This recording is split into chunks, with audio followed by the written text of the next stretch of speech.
Everyone at the hospital thought he was just the janitor, the quiet single dad who never argued, never complained, and never asked for help. But on his last shift, minutes after he was fired, 3 military helicopters tore the sky open, soldiers jumped out, and the commander screamed one thing that made the whole crowd freeze. "We need you. Now." What they revealed next shocked the entire city, because the man everyone looked down on wasn't who they thought he was. Ethan Reyes didn't remember the last time he slept a full night. Being a single father of 2, working double shifts as a janitor, and juggling unpaid bills had turned his life into a blur of exhaustion. Yet, every morning, he smiled for his kids, 8-year-old Mia and 10-year-old Noah, because he didn't want them to see the cracks forming inside their father. Tonight was supposed to be his final shift, the end of a contract the hospital wasn't renewing. No explanation. No apology. Just a cold notice, budget cuts. He had given 6 years here. 6 years of cleaning up messes others made, patching leaks at 2 a.m., fixing lights he wasn't paid to fix, comforting lonely patients, and keeping the place running when half the staff didn't even notice. But life had a cruel sense of timing. As Ethan wiped the last floor of the emergency ward, the fluorescent lights flickered above him. He paused, tired eyes scanning the hallway where he had walked thousands of times. He remembered every corner, every code blue, every crying family, every night he prayed silently for his children's future. The world saw him as a janitor. But his kids saw him as everything. Just as he finished mopping, the hospital administrator, Mr. Hawkins, approached with 2 security guards behind him. Ethan froze. "It's my last shift.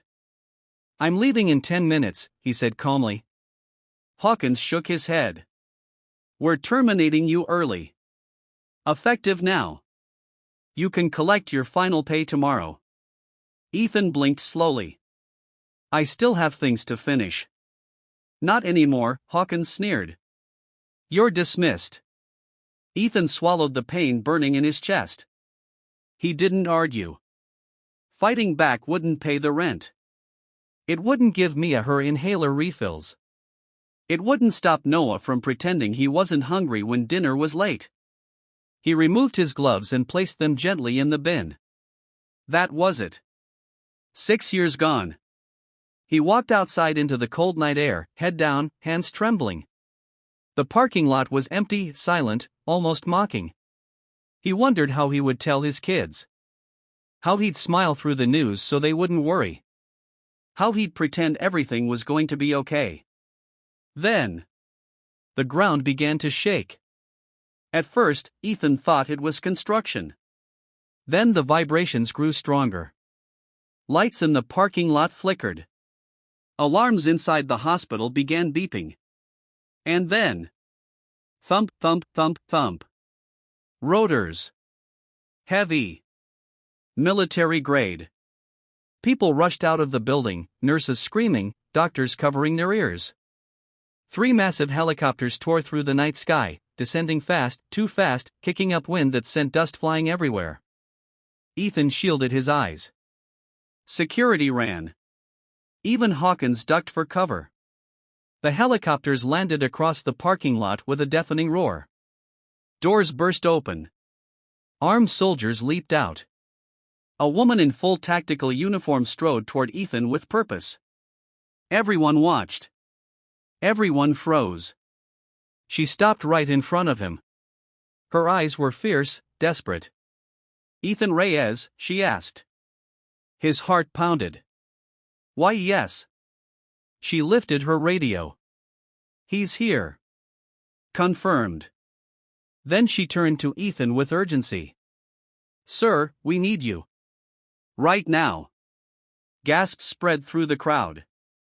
Even Hawkins stared in disbelief. Ethan shook his head, confused. "Me? I'm just a janitor." The woman stepped closer, lowering her voice.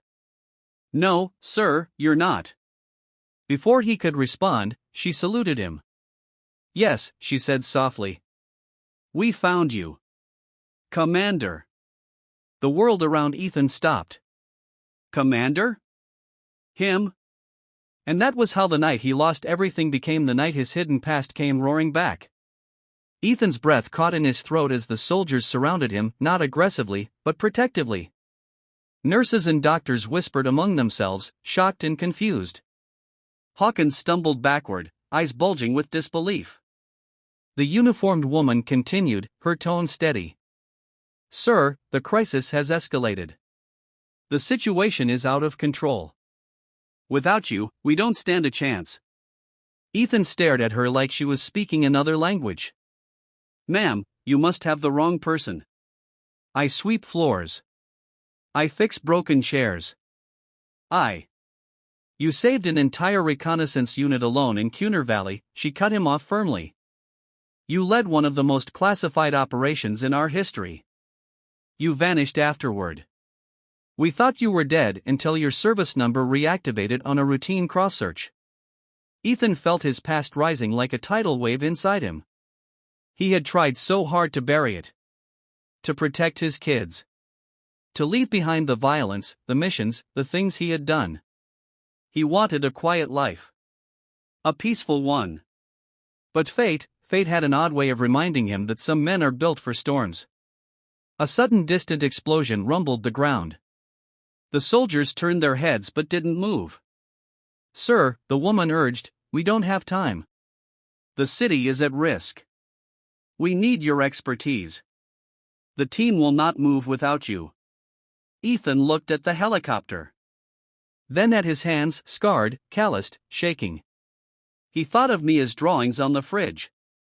Noah's goofy smile when he tied his shoelaces perfectly. Their tiny voices saying, "Good night, Daddy." Could he risk leaving them again? Could he risk not going, and watch the news the next morning saying lives were lost because he didn't help? His heart fought his mind. Duty fought fear. Finally, Ethan inhaled deeply, eyes focused, posture straightening, not like a janitor, but like the man he once was. "What's the situation?" he asked calmly. The woman exhaled as if she'd been holding her breath. "Hostiles breached the perimeter of the federal facility. We've lost 2 units. Communications jammed. Your old protocols are still active.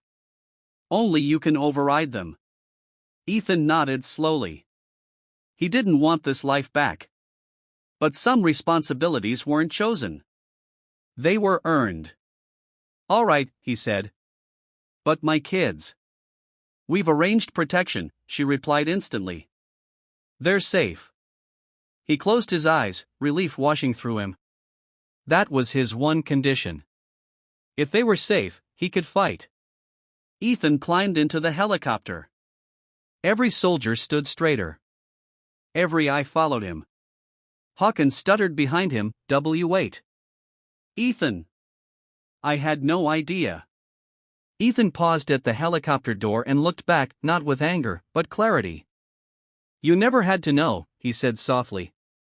"You just had to treat people with respect." The helicopter lifted off, propellers slicing through the night. Ethan strapped in, breathing slowly, letting the world shift beneath him.